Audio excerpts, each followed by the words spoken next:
Thank you Father, thank you Jesus, thank you Holy Spirit. पिता आपका धन्यवाद करते हैं आज के दिन के लिए, आज के समय के लिए, और आपकी हजूरी में आते हैं। धन्यवाद करते पवित्र आत्मा आपकी दी गई तमाम ब्लेसिंग्स के लिए, तमाम आशीषों बरकतों के लिए मेरे सामर्थ्य परमेश्वर।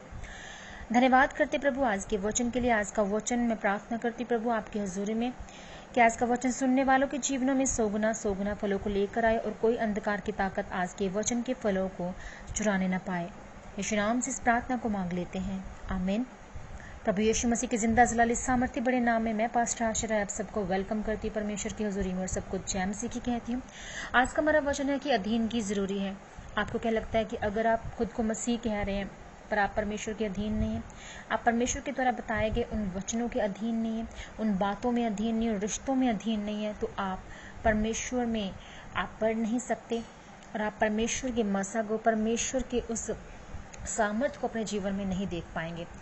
जैसे कि परमेश्वर का वचन कहता है, होशे 12 उसका 13 वर्ष कहता है कि एक के भविष्यवक्ता द्वारा यहोवा इज़राइल को मिस्र से निकाल ले आया और भविष्यवक्ता ही के द्वारा उसकी रक्षा हुई। सो मेरे प्रियो, बाइबल बताती है कि अगर आप परमेश्वर उसके दासों के साथ अधीनगी में रहते हैं तो परमेश्वर की आशीषें आपके जीवन में आनी शुरू होंगी। बाइबल में लिखा है कि एक भविष्यवक्ता के द्वारा परमेश्वर इज़राइल को मिस्र देश से छुड़ा के लेकर आया और एक भविष्यवक्ता ही के द्वारा उसकी रक्षा हुई।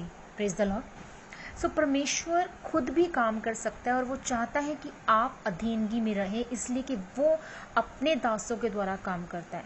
बाइबल में लिखा है कि जब यूसुफ अपने पुत्र एप्रम और मनश्शे को लेकर इज़राइल के पास गया ताकि वह उसके सिर पर हाथ रखे और उन्हें आशीष दे, लिखा है कि उसने अपने बड़े पुत्र मनश्शे को अपने बाएं ओर रखा और एप्रम को दाहिने ओर रखा ताकि उसका पिता उसका दाहिना हाथ बढ़ाए और वो मनश्शे के सिर पर आए। पर लिखा है कि यूसुफ ने अपना दाहिना हाथ एप्रम की ओर बढ़ाया और अपना बायां हाथ मनश्शे के सिर पर रखा। तब आगे जब हम देखते हैं तो लिखा है कि इज़राइल अपने जीवन में एप्रम के पड़पोते तक को भी देखने नहीं पाया और मनश्शे के पोतों को ही देखने पाया, क्योंकि एप्रम के हर एक जो आशीष है वो सही समय पर और जल्दी मिले। यानी कि आपकी जो आशीष है, आपकी जो ब्लेसिंग्स है, वो एक परमेश्वर के दास के ऊपर निर्भर करती है, एक परमेश्वर के जन के ऊपर निर्भर करती है।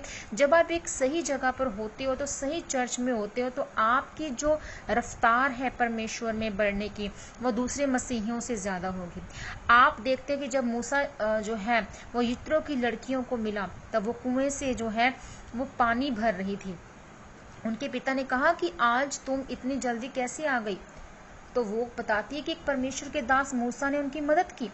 बाइबल बताती है कि आपका परमेश्वर के साथ उसके दास, उसकी मिनिस्ट्री, उनके लोगों के साथ अधीनगी में होना जरूरी है। और बाइबल कहती है कि जब लोग परमेश्वर के दास और दासी उनके खिलाफ बातें करते हैं अगर, तो वो बढ़ नहीं पाते। बाइबल बताती है कि परमेश्वर के दास दासियों के अधीन अगर आप रहेंगे तो आप सोगुना फलों को, आशीषों को अपने जीवन में देखेंगे। परमेश्वर ने इसी काम के लिए उनको चुना होता है। और वो अगर आप उन मसा के या अभिषिक्त खुदावन के जनों के अधीनगी में रहते हैं, उनकी बातों को फॉलो करते हैं, दैट मीन्स कि आप परमेश्वर के उस पवित्र आत्मा की बातों को आप फॉलो करते हैं। सोचो कि आज अगर आप सारे लोग जो चर्च के द्वारा आशीषित हुए हैं, आप परमेश्वर के उन दास दासियों के जरिए, उन प्रार्थनाओं के जरिए अगर आशीषित हुए हैं, कैंसर और बीमारियों से चंगाई पाई, आशीषित हुए हैं, शैतानी बंधनों से आप आज़ाद हुए हैं, आपने हर कर्सिस से आज़ादी पाई है, तो अगर सोचते हैं अगर आप कि वो वैसी मिनिस्ट्री या वैसी ऑनलाइन मिनिस्ट्री के द्वारा अगर आप आशीष पा रहे हैं, आप सोचेंगे कि ये तो ऑनलाइन मिनिस्ट्री कर रहे हैं, ये तो अभी क्या कर रहे हैं, कुछ भी थोड़ी बहुत चर्च है, छोटी चर्च है, कम लोग हैं। ये मत देखें। जिस पर क्रूस लगा होता है वो आज तक अपनी बीमारियों में ही घर बैठे हुए होते हैं। जिस पर जो चर्च की एक बिल्डिंग है उस पर क्रूस लगा होता है, वो लोग क्या है, अगर वो फॉर्मेलिटी कर रहे हैं, सिर्फ फॉर्मेलिटी के लिए चर्च को चला रहे हैं, मिनिस्ट्री चला रहे हैं, तो वो घर बैठे होंगे, बीमारियों में होंगे, कर्ज में होंगे, वो परेशानियों में होंगे। पर जिस पर अगर परमेश्वर में कोई आप देखेंगे कि कोई क्रूस नहीं है, अगर तब भी वहाँ काम हो रहे हैं, तब भी वहाँ सामर्थ हो रही है। मेरे कहने का मतलब ये है कि जहाँ पर परमेश्वर का आत्मा है वहाँ आज़ादी है और परमेश्वर के जनों को परमेश्वर इस्तेमाल करता है। लेकिन आज समस्या ये कि जो लोग वचन नहीं जानते, उनको मालूम ही नहीं है कि हमें ये सही चर्च है, ये जीवित चर्च है, यहाँ पर परमेश्वर का आत्मा काम कर रहा है, या इस जन के द्वारा परमेश्वर काम कर रहा है, या इस हमें चर्च का हिस्सा बनना ज़रूरी है, मुझे परमेश्वर के दास के अधीन या दासी के अधीन रहना ज़रूरी है। आप ये सब कुछ मैटर नहीं करता आज लोगों के लिए। वो सोचते हैं कि नहीं, जहाँ बड़ी चर्च है, जहाँ पर मिरेकल्स हो रहे हैं, हमें वहीं पर जाना है, जहाँ पर अच्छी सी खूबसूरत सी चर्च बनी है, क्रूस लगा है, वहाँ पर हमें एंटर करना है। पर क्या आप जानते हैं कि जहाँ पर परमेश्वर की सामर्थ है ही नहीं, वहाँ पर क्या खुदा का काम करेगा? आपको खुदा की रूह में बढ़ना है, खुदा की सामर्थ के नीचे आपको चलना है। Praise the Lord. मूसा के बाद जो दास चुना गया था वो यहोशू था, और अगर आप उसके जीवन को देखें तो वो दिन रात मूसा के साथ रहा। Praise the Lord. ये आप जानते हैं बात? तो अगर आप ये बात जानते हैं तो आप इस पर मेडिटेट करें कि परमेश्वर किस तरह उसके साथ रहा। इसलिए अगर आप चाहते हैं कि परमेश्वर की इच्छा आपके जीवन में भी पूरी हो, परमेश्वर भी आपके साथ यूं ही चले, आपकी मिनिस्ट्री के साथ, आपकी चर्च के साथ, आपकी परमेश्वर के दासों के साथ अगर आप अधीनगी में रहते हैं तो परमेश्वर आपके साथ चलेगा, परमेश्वर आपके कामों को पूरा करेगा, परमेश्वर आपके जीवन में काम करेगा। Praise the lord. सो अधीनगी में रहें। अधीनगी में रहना बहुत ज़रूरी है परमेश्वर में, परमेश्वर के दास दासियों के। सो खुदा आप सबको आशीष और बरकत दे और इस विजडम से भरे और इस वचन की सामर्थ को आप समझने पाए।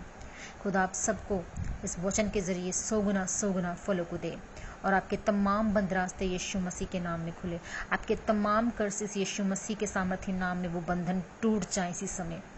और प्रभु आपको आशीष और बरकत दे और आप रहना सीखें प्रभु के दास दासियों के अधीन, ताकि खुदावन का रूह आपके जीवन में काम करे और आप उस विजडम से भरते हुए उसके कामों को पूरा करें। हालेलुया। आइए प्रार्थना करें।